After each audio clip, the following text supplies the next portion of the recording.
Good morning and welcome back. If you're tuning in now or joining us in the room at Competitive Europe, my name is Aoife White and I'm Politico's Technology and Competition Editor. We'd like to remind you again, we're very happy to hear from you on social media. Please use the hashtag Politico Competitive Europe. I'm here on stage with Nick Banasovic, who heads competition and regulation for Microsoft in a vast empire, Europe, Middle East, and Asia. Nick joined Microsoft this year after 2 years working for a law firm and had a very long career at the European Commission, where many of you might know him as one of the enforcers of big tech, especially the Google investigations. Thank you, Nick, for being with us today. Can I ask you a cheeky question? Go ahead. Why did you go ahead and work for Microsoft? It's a good question. Thank you very much, Aoife. Thank you for having me. It's great to be here. So, as you said, I worked for more than 20 years in DG Competition, and it was a privilege to work there. Lots of very interesting cases and policy issues. Then, as you said, I was in a law firm, which was also interesting and varied. But actually, my heart, professionally at least, is in tech.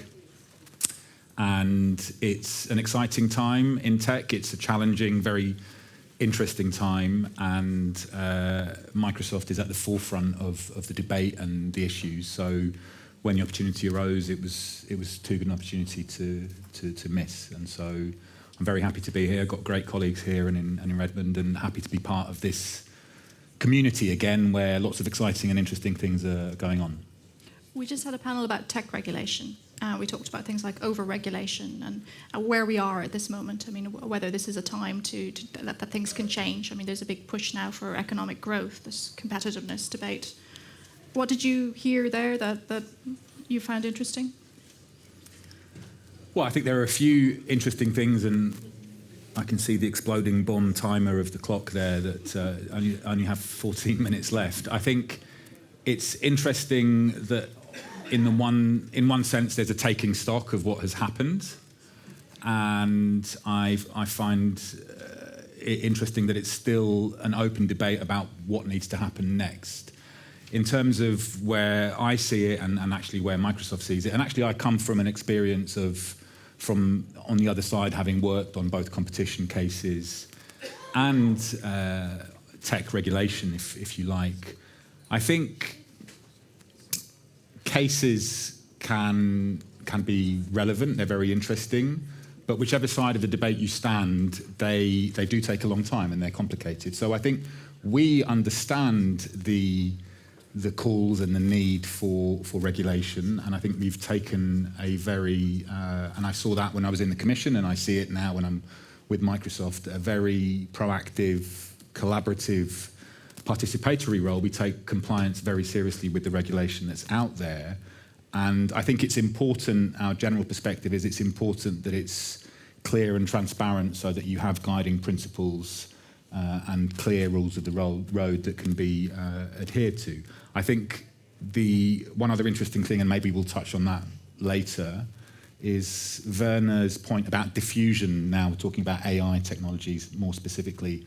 I found that very interesting because it's in the Commission's mission letters, it's in the Draghi report, and I think it's something that we think about a lot as a company in terms of how we see AI and partnerships and the benefits of AI, but maybe we come back to that. Well, we've just come out of this experience of the AI Act, which is looking at the possible dangers, and that does continue, that implementation.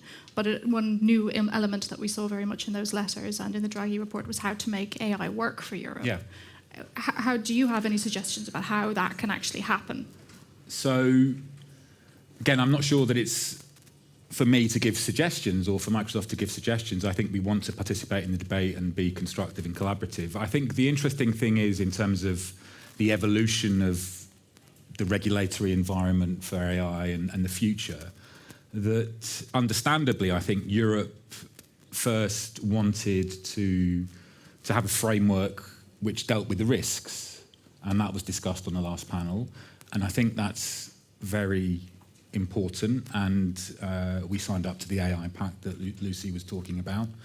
And it's important to have that framework precisely to guard against the risks. But I think in parallel, it's important to think about, and it's something that we think about as a company, it's of course something that's discussed in these political, social, economic circles in Brussels, but around the world for AI, about how to really realise the benefits of AI. So I think in parallel to that conversation about guarding against the risks, it's useful to really visualise, make concrete how AI can benefit the economy and society.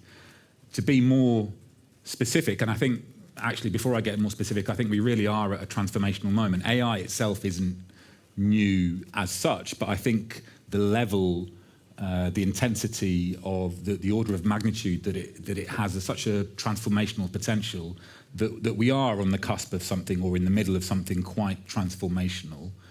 But I think it's important that both in fora like this, but also more broadly, that citizens and consumers realise the concrete benefits of AI. And I think examples are a good way of going about that. And we, Microsoft, we obviously invest a lot, in particular in hardware, in data centres. But on top of that, there are lots of AI models built on that, and then lots of AI uses. And I think it's useful to visualise through some examples. And I was looking in recent weeks at examples that we're involved in. Now, this is not specific to Microsoft, but it's what I know more familiarly by definition. But you look at different sectors of the economy, like healthcare, you see that there is potential to detect cancer earlier than before. This is all in Europe, by the way. You see automotive, where Europe obviously has a big tradition. You see safety improvements in navigation systems, which are of benefit. You see in business processes more automation, which reduces time and saves money. You see in energy, you see improvements in solar power, in energy conservation, in wind turbines. So my point is that these are, as part of the narrative, and I think that's everyone's responsibility or task to promulgate the benefits of the spread of AI, to make it more concrete and visualizable, if you like, is to really realize what these benefits are. And then, just on Werner's point, in my view, it underscores the need for partnerships in the AI economy. So not only we, as I said, we build a lot of infrastructure. We have a foundation for AI models. We have use cases on top of that. But it's partnerships. It's through these partnerships that you will see these AI promulgations really feeding through into the economy. And that's what Werner said that resonated with me, because I think that's where, again, without me being prescriptive for Europe as such, you see echoes of that in the Draghi report, in President von der Leyen's principles, where they talk about how Europe can harness its advantages. So it's got great traditions, Europe, in automotive, in pharma, in robotics, actually, for example. And so these are real concrete examples where you can have EU innovation really making a difference and an impact. And I think it echoes with what policymakers here are talking about and want to push. I mean, Europe has often been a little bit tech skeptic. Do you see that this is a different moment for AI here compared to what we see in Asia or in the US, which generally tend to be more enthusiastic about picking up new technologies and moving forward with them? Well, I think my point actually to that question, it stands in the sense that once you realise the benefits that Europe can both generate and enjoy, then even if you do accept the premise that Europe is more tech skeptic, which I think is a more complex debate, then I think it has that diffusion benefit of just throwing light on the issue and what the benefits are. Because I think so far, as I said, a lot of it has been about what are the risks, whereas there's more narrative which is important to legitimise and to underscore the benefits. And then when you see the potential for diffusion, for Europe in particular, in this kind of partnership context, I think that can help. It's interesting, I was reading a book a couple of weeks ago by a US academic, and I don't know if it's a new view, but he was comparing previous industrial revolutions and how which states, and often it was corporatist, statist, which states had benefited and why and how. And his theory is that it was actually those countries and the businesses, of course, within those countries, but this is going back 200 years, 100 years, 50 years, that harnessed the innovation and channeled it and diffused it, that they actually had the biggest innovation gains and benefits. So I think it's an interesting parallel and thought experiment for how you can think about AI in terms of it's not only a technology, it's an enabling technology where you can have lots of different layers and benefits. But are you hearing from customers? Are you hearing that this is something that they want to use and they're looking for ways to use it? I mean, I'm just saying you do see top-down technologies. Is AI top-down, or is it coming from a groundswell that people want to use it? Well, I think you see an increasing recognition of the benefits that it can bring, just both to businesses, but also how that can be spread more broadly. When you see just how many startups there are, both in the AI space, but in AI-enabled areas around that, I think there is significant potential. I'm talking about Europe now in terms of just how many hundreds or thousands of startups there are just in the EU around this area. So I think, I don't know whether we're on the cusp of something or in the middle of something, but I think it's a moment of great potential that can and should be harnessed, and we're really happy to be part of that. But that is the hope, that there is a movement here for Europe, a moment to see something and really, since in some ways maybe it lost the last tech revolution or maybe wasn't ahead of it, that this is an area where they can jump in. I mean, and I know your partnerships are something that has come under scrutiny also, but I mean, you also do have principles about why you act the way you do. Yeah, and this builds on, and again, this is from the perspective of someone who saw things from the other side. You know, I observed Microsoft closely when I was in the Commission, and I saw its over the last 10 years how collaborative, proactive it's been in trying to have those conversations. And as a kind of follow-on from that, and as a kind of almost vision, and based on things that Microsoft did in the past in relation to interoperability, for example, we have these AI principles, these AI access principles. There are 11 principles, but you can boil them down into 3 areas, and they very much chime with what we've been talking about in terms of us obviously having our own role in the AI economy, but wanting to promote the diffusion of AI in a responsible and open way. So we have, as the first principle, a kind of access to technology. So on top of our technology, we're neutral in terms of what AI models can be built, and we don't exclude any models. So you have all kinds of different AI models with different business visions that can access our technology.